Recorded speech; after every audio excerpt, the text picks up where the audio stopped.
Dans cette vidéo, nous allons chercher à montrer que dans un espace vectoriel normé, les boules ouvertes sont des ouverts de l'espace vectoriel. Alors évidemment, comme il y a le mot ouvert, on peut penser qu'il n'y a rien à démontrer. Mais en fait, les boules ouvertes s'appellent boules ouvertes justement parce que ce sont des ouverts. Et nous allons le démontrer.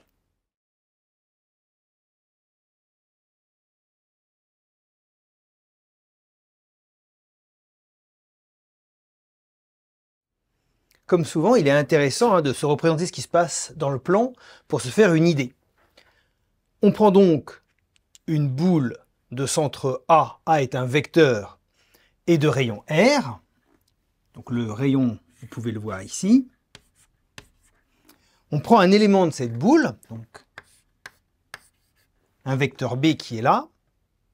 Et ce que l'on cherche à montrer, c'est qu'il existe une boule centrée en B qui est incluse complètement dans la boule de centre A et de rayon R.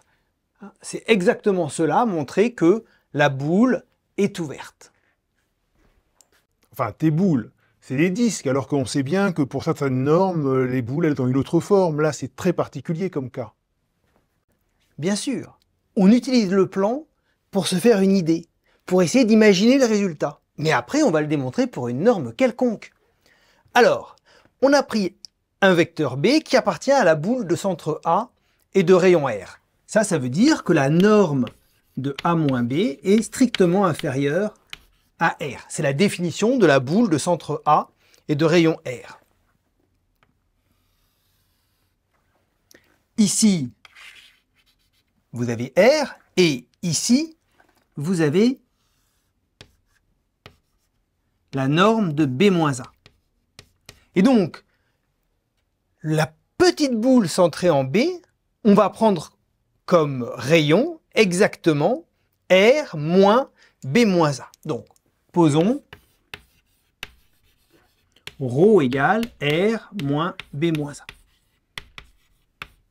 Évidemment, c'est strictement positif, parce que R est strictement plus grand que la norme de A-B ou de B-A qui ont la même norme.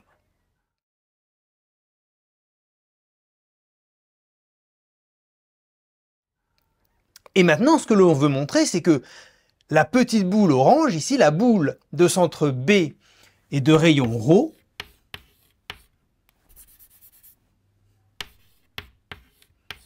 est incluse dans la boule de centre A et de rayon R. Pour montrer cette inclusion, eh bien, on va prendre un élément C qui appartient à cette boule.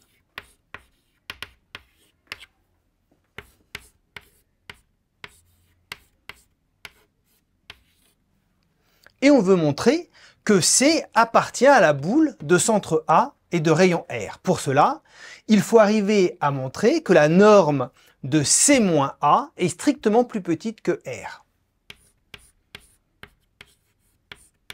Évidemment, on va utiliser ce que l'on vient de voir ici, ça.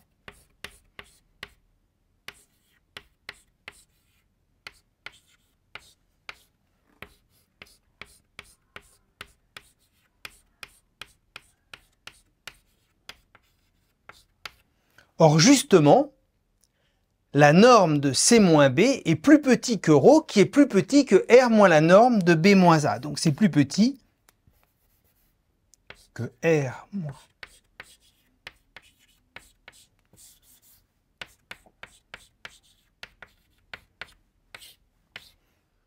Ah oui, donc on a montré que la norme de C-A était strictement plus petit que R, donc que C appartient à la boule de centre A et de rayon R. Mais ça démontre quoi?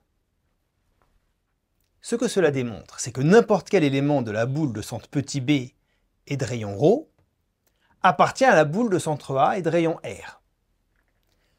Donc, que la boule de centre B et de rayon ρ est incluse dans la boule de centre A et de rayon R. Comme j'ai fait cela pour n'importe quel B élément de la boule de centre A et de rayon R, cela montre que pour n'importe quel B de cette boule est un voisinage de B. Et donc ça montre exactement que la boule de centre A et de rayon R est un ouvert de E. Et je n'ai pas du tout utilisé la forme de la boule. J'ai juste utilisé la définition à l'aide de l'inégalité stricte. Et donc, quelle que soit la forme de la boule, eh bien les boules ouvertes seront des ouverts de E.